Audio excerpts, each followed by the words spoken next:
আলহামদুলিল্লাহ ভাই, আগের নানি আছে, কোনো কিছু কমতি নাই। এখনো মনে করেন নিচে 1.5 লাখ টাকা বেচা হয়, উপরে ভরায় 2 লাখ। খাবার ভাই আগে ভালো আছিল, ভালো না। রাজধানী ঢাকার আগারগাঁয়ে এক অভিনব ভাতের হোটেল নিয়ে এখন চারদিকে সমালোচনা চলছে, যেখানে নেই কোনো ওয়েটার, নেই কোনো ক্যাশিয়ার। মানুষ নিজের খাবার বেড়ে খাচ্ছে এবং নিজেই টাকা রেখে যাচ্ছে। অবাক করার মতো বিষয় হলো, এই ফুটপাতের সাধারণ হোটেলটির দৈনিক বিক্রি এখন 2 লাখ টাকা ছাড়িয়েছে। একসময় রিকশা চালিয়ে জীবন অতিবাহিত করা মিজানুর রহমান মাত্র 200 টাকা নিয়ে এই ব্যবসা শুরু করেছিলেন। আজ তিনি কোটিপতি।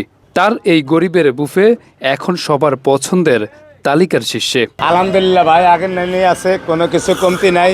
খালি একটা টপিকে ভালটাইছি, আগে টিয়াডা লয়ে লাই, এরম দৃশ্য আমগো দৃষ্টিকে বেজ্জুতি।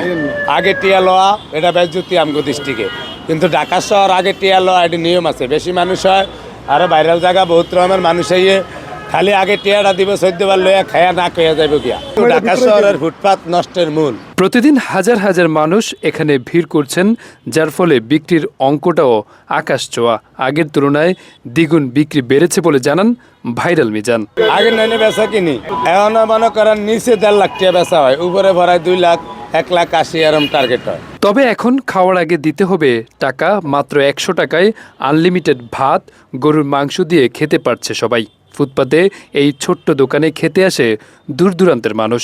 কেউ দাঁড়িয়ে, কেউ বসে, আবার কেউ বা রিকশায় বসে খাচ্ছেন, এমন চিত্রই দেখা যায়। তার দোকানের ক্রেতা বেশিরভাগ নিম্ন আয়ের মানুষ।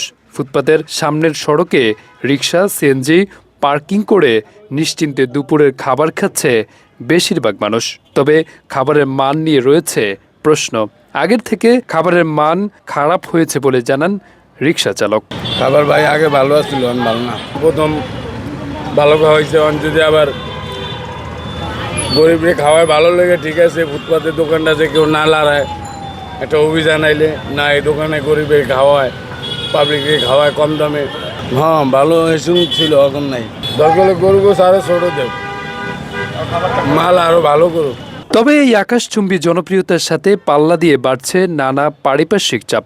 সকাল থেকে রাত পর্যন্ত মিজানের দোকানে ইউটিউবার ও কন্টেন্ট ক্রিয়েটরদের ভিড় লেগেই থাকে।